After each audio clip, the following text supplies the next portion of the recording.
Hello students, मैं सत्ता sir स्वागत करता हूं आप सभी का बहुत बहुत हमारे यूट्यूब चैनल पे। तो स्टूडेंट्स, आज के इस वीडियो में हम ब्रिज कोर्स 2024-25 कक्षा 9वीं गणित विद्यार्थी कार्य पुस्तिका का हम भाग का जो कार्यपत्रक 2 है सॉल्व करने वाले हैं। स्टूडेंट, हमने ये जो भाग है इसका कार्यपत्रक 1 इसको हमने पूरा सॉल्व करा दिए हैं पिछले वीडियो में।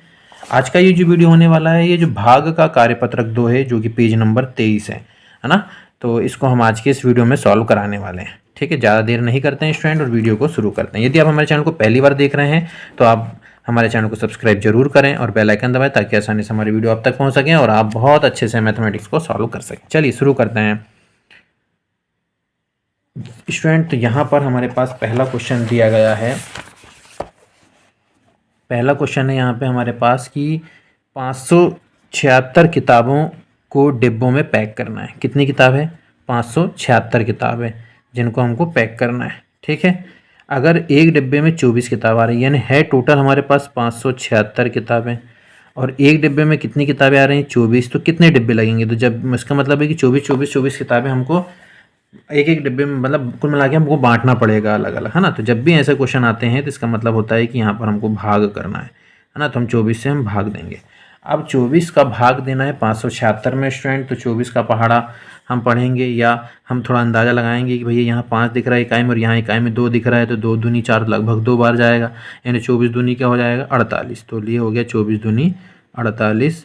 अब हम घटाएंगे, 17 में से 8 गया तो 17 में से 8 जाएगा तो बचेगा 9, है ना। यहाँ बचा 4 क्योंकि हम एक उधार दे चुके हैं, तो 4 में से 4 गया 0। अब उतार लिया अपन ने 96। अब 24 का पहाड़ा पढ़ेंगे तो 24 चौ होता है 96, है ना। तो इसको घटाएंगे तो 0 0। तो भागफल कितना आया? 24। तो इसका मतलब है कि हमको कितने डिब्बे लगेंगे? 24। तो हम लिखेंगे अतः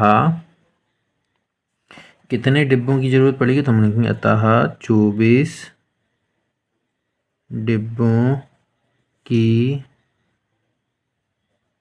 जरूरत पड़ेगी। ठीक है, चलिए। तो स्टूडेंट, प्रश्न को समझकर हमको संक्रिया लगाना है। चलिए अब देखते हैं। अगला क्वेश्चन है कि 836 लोग एक हॉल में फिल्म देख रहे हैं। अगर हॉल में एक समान संख्या की सीटें 44 कतारों में, यानी 44 कतारों में एक समान संख्या सीट की लगाई गई है, तो एक कतार में कितने लोग बैठे हैं? तो मतलब कुल मिला के यहाँ भी हमको 836 में 44 का क्या देना है स्टूडेंट? भाग देना है। अब यहाँ पर हम इसमें करेंगे कि जो है 4 दूनी 8 करके देखेंगे, 44 दूनी होता है 88 हो जाएगा, बढ़ जाएगा तो एक ही बार करेंगे। तो 44 एक कम 44। तो ये 3 में से 4 नहीं जाएगा, एक उधार लिए 13, 13 में से 4 गया आ गया 9। अब बचा यहाँ पर एक कम हो गया 7, बचा 7 में से 4 गया बचा 3। उतार के लाएंगे हम कितना? 6। अब 44 का हम यदि पहाड़ा पढ़ें तो लगभग ये 9 बार जाने वाला है। तो आप करके देखें तो 9 चौक 36 का 6 हासिलाई 3, 9 चौक 36, 37 38 39। ठीक है, तो भागफल कितना आया? 19। तो इसका मतलब है कि एक कतार में, तो हम लिखेंगे अतः एक कतार में भागफल कितना आया? 19। तो हम लिखेंगे यहाँ 19 लोग बैठ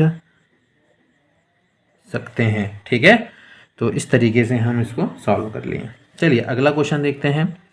एक माली ने 458 सेब के पेड़ खरीदे। हर लाइन में 15 पेड़ हैं, तो वह कितनी लाइन में पेड़ लगाएगा? यानी एक लाइन में 15 पेड़ लगाना, उसको लगाना है ना। हर लाइन में 15 पेड़ लगा सकता है वो। तो कुल मिला के हम ये कहेंगे कि 458 पेड़ लगाने के लिए एक लाइन में 15 है, तो 15 से हम भाग देंगे तो लाइन का पता लग जाएगा कितनी लाइन हमको बनाना पड़ेगा, है ना। तो 15 एकम 15, 15 दूनी 30, 15 तिया 45, है ना। 15 तिया 45, तो ये हो गया 45। और कितने पेड़ शेष बच जाएंगे वो भी बताएंगे, है ना। 15 तिया 45। अब ये तो 45 का तो घटाएंगे तो ये 0 हो गया, उतार लाए 8। अब 8 15, 15 से 8 छोटा, जैसे एक अंक उतारे वो छोटा है तो हम शून्य में भाग देते हैं। हमने कहा था कि शून्य से मतलब 15 शून्यम शून्य, 15 एकम 15 ना करके 15 शून्यम शून्य करेंगे, क्योंकि 15 एकम 15 करेंगे तो बढ़ गया, तो पीछे आएंगे 15 शून्यम शून्य, तो फिर आ गया 8। तो अब 8 में भाग नहीं जाएगा, कोई अंक उतारे भी नहीं है, तो हम ये बोलेंगे कि उसको कितनी लाइन, तो हम बोलेंगे कि वह भागफल कितना आया? 30। तो 30 लाइनों में पेड़ लगा पाएगा और कुछ शेष बच रहे हैं। कितने शेष बचे? 8। तो हम यहाँ लिखेंगे और 8 पेड़ शेष बच जाएंगे। ठीक है, यानी जब हम इसको लगाएंगे तो उसको कितनी 30 लाइन में लगाएंगे तो 45 मतलब 450 पेड़ 30 लाइन में लग जाएंगे और बचेंगे 8 पेड़, तो 8 पेड़ से दोनों आंसर हो गया है ना कि भाई कितनी लाइनों में पेड़ लगाएगा, तो हो गया भैया 30 लाइनों में, और कितने पेड़ शेष बचेंगे तो कितने पेड़ शेष बचे 8, है ना। भाग देने पर जो शेष पेड़ बचा वही शेष पेड़ बचेंगे। चलिए अब चौथा सवाल देख लेते हैं। अगर 16 लड्डू एक डिब्बे में पैक किए सकते हैं तो 144 लड्डुओं को पैक करने के लिए, तो यहाँ इसका मतलब ये हुआ कि 144 में हमको 16 का भाग देना है। 16 का पहाड़ा यदि आता होगा तो हम पढ़ लेंगे 16, देखो एक में एक छोटी अंक है तो 2 अंक ले लेंगे, 2 अंक लेने पर भी वो 16 से छोटा है तो 3 अंक ले लेंगे, ना पहली बार में छूट रहता है, 1 अंक 2 अंक 3 अंक ले सकते हैं ना ज़रूरत के हिसाब से। अब 16 का पहाड़ा पढ़िए तो 16 9 में क्या होता है 144, कितना आया भागफल 9। तो इसका मतलब है कि हम लिखेंगे यहाँ पे अतः 144 लड्डुओं को पैक करने के लिए कितने की जगह में क्या जाएगा 9 डिब्बों की ज़रूरत पड़ेगी, है ना। हम बोल भी इसलिए रहे हैं ताकि आप हमारा सुना हुआ आसानी से लिख लें। ठीक है, चलिए तो स्टूडेंट्स इस कार्यपत्रक का ये आखिरी सवाल होगा, है ना, 5वां सवाल है कार्यपत्रक 2 का। चलिए इसको भी देख लेते हैं। एक स्कूल में 26 कमरे हैं, हर कमरे में 4 पौधे लगाना है। अगर हर पौधे को 2 कप पानी चाहिए तो सभी पौधों के लिए कितने पानी की ज़रूरत पड़ेगी। यानी देखिए सबसे पहले चीज़ तो है कि 26 कमरे हैं, हर कमरे में 4 पौधे हैं, है ना। 26 कमरे हैं और हर कमरे में कितने पौधे हैं 4 पौधे हैं।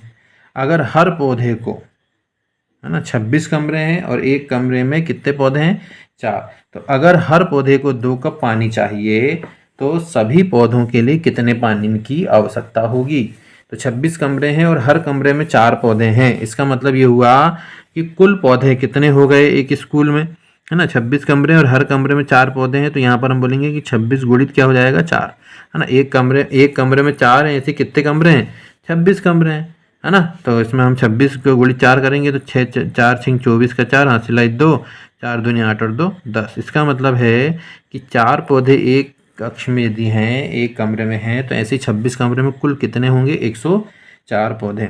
और हर पौधे को कितने कप पानी चाहिए 2 कप पानी, तो हम लिखेंगे कि 104 क्या है पौधे हैं, है ना। अब उनको कितने 2 कप पानी चाहिए तो 104 में कितने गुणा हो जाएगा 2 का गुणा करना पड़ेगा।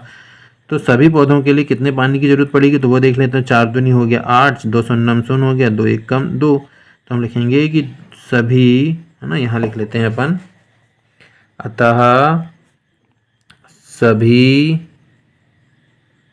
पौधों के लिए कितने की जगह हम लिखेंगे हम 208 कप पानी की ज़रूरत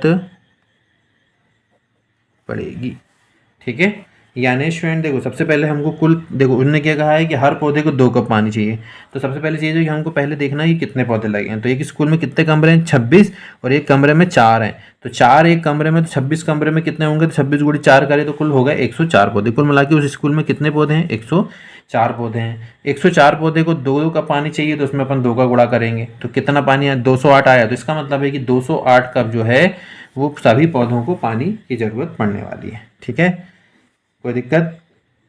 चलिए तो स्टूडेंट्स उम्मीद करते हैं कि इस वीडियो के माध्यम से हमारा कार्यपत्रक जो 2 है भाग का वो आपको अच्छे समझ में आ गया होगा, जो पेज नंबर 23 में है।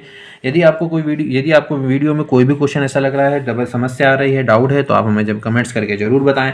यदि आपको वीडियो अच्छा लगा तो वीडियो को लाइक जरूर करें, चैनल को सब्सक्राइब करें और दोस्तों के साथ शेयर करें। चलिए स्टूडेंट फिर मिलेंगे अगले कार्यपत्रक में, अगले वीडियो में, तब तक के लिए धन्यवाद, जय हिंद।